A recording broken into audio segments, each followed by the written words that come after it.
Hey witch, welcome back to my channel. My name is Matt.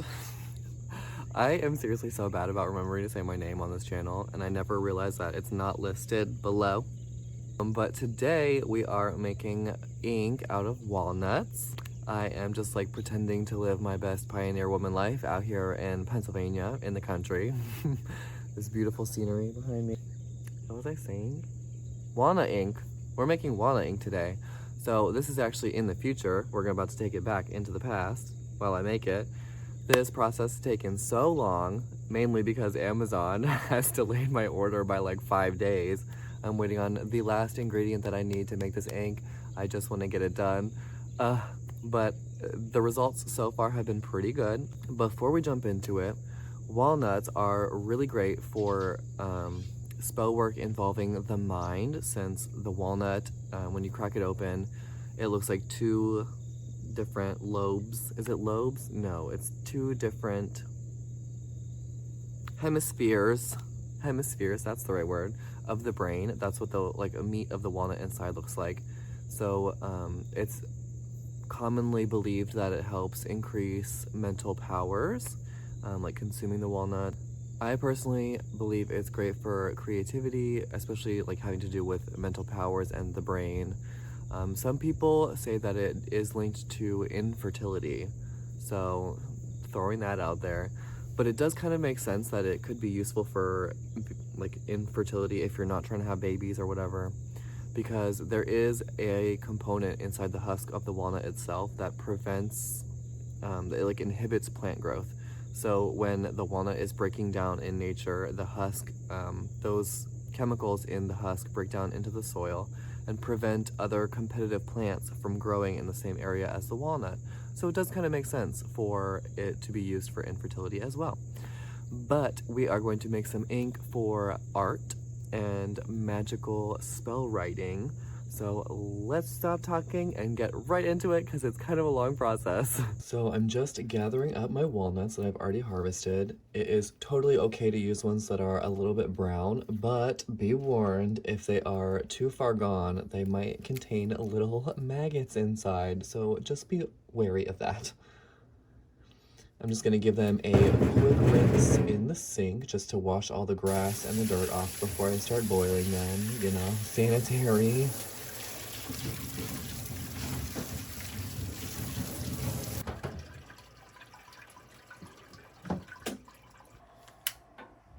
And then I'm just being extra in the basement with our gas burning stove. I do move it up to the electric stove to boil because it does have to simmer for about 8 hours. And I'm not gonna waste that much gas just sitting them downstairs. Not important, but you know. Just cover them with water. I honestly recommend not using as much water as I did because it did dilute the ink quite a bit. So make sure you're using just enough water to cover the top of the walnuts. Bring it to a simmer and let it simmer for about 8 hours. Give it a good stir. Delicious.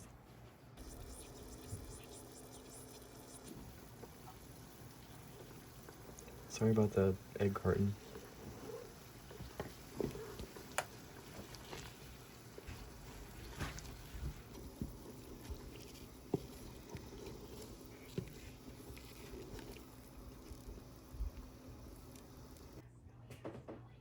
Now it's starting to look kind of soupy and nasty, but that's how you know you're doing it right. The walnuts will start to break down the more you boil it or simmer it. It's gonna look nasty, but it doesn't smell that gross. It smells kind of good, so.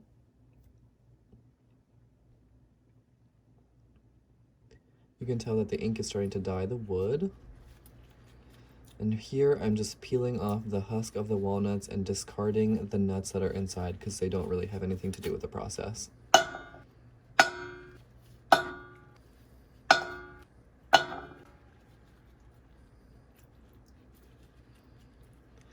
This part is gross. I definitely recommend wearing gloves because it will stain your hands if you do not.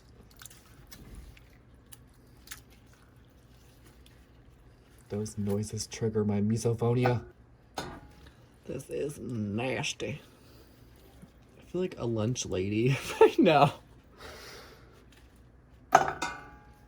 Making something disgusting. Just like, look at this goop. Give it a couple of good stirs with my phalanges. Anybody want some soup? It really looks like diarrhea. Yummy.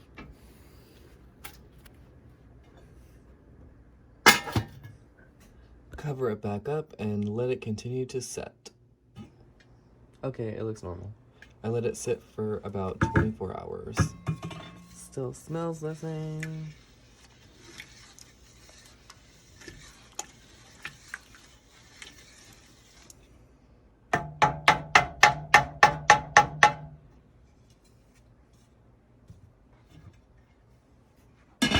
See you in a few hours. Now it's time to strain the walnut crud out. I don't know what to call it. The pulp. So I just grabbed some cheesecloth and a strainer, and I'm using that to kind of catch it all because I'm doing it by myself. If I had some extra hands to help, it would have been much easier.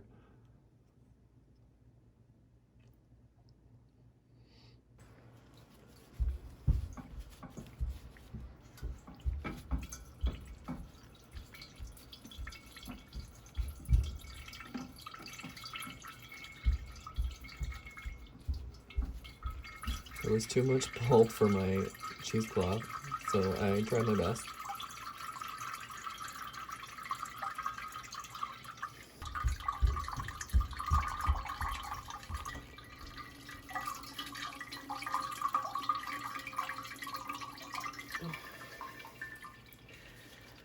Oh, Jesus. My hands hurt so bad after doing this.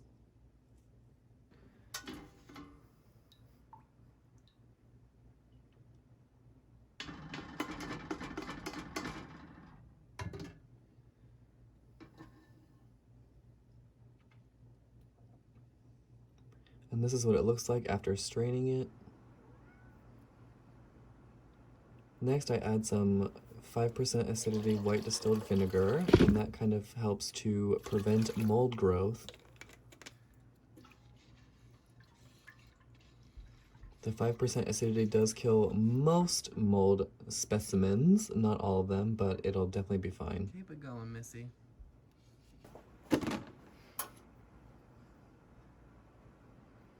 Here I am testing the ink a little bit just to see how it's going.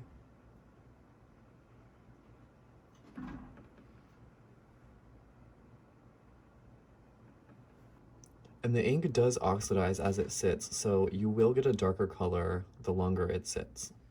Whoa! And my package from Amazon never arrived, so I had to go to Michael's and get some gum arabic, which is in the ink section. The guy told me they didn't sell it, but they do. So just in case you're looking for it. I dumped about half the bottle in it, which I think is about a half of an ounce. Then I brought it back to a simmer to dissolve the gum arabic into the ink itself.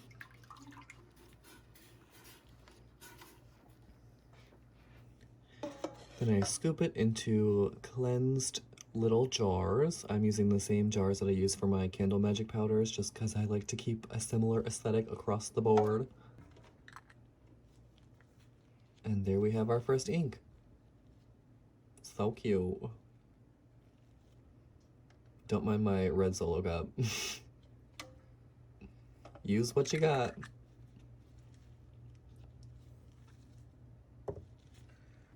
And then some more hand-cut labels. And that's the last step that I need to do in order to make the ink. And then next, I'll show you how I use it.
thank you so much for watching until the end. Not many people make it this far, but I appreciate you. If you liked this video, let me know what you think below, and then subscribe if you want to. I'm not your mama, I'm not gonna tell you what to do, but I recommend it because then you won't miss the videos that I post. But until next time, I'll spell you later.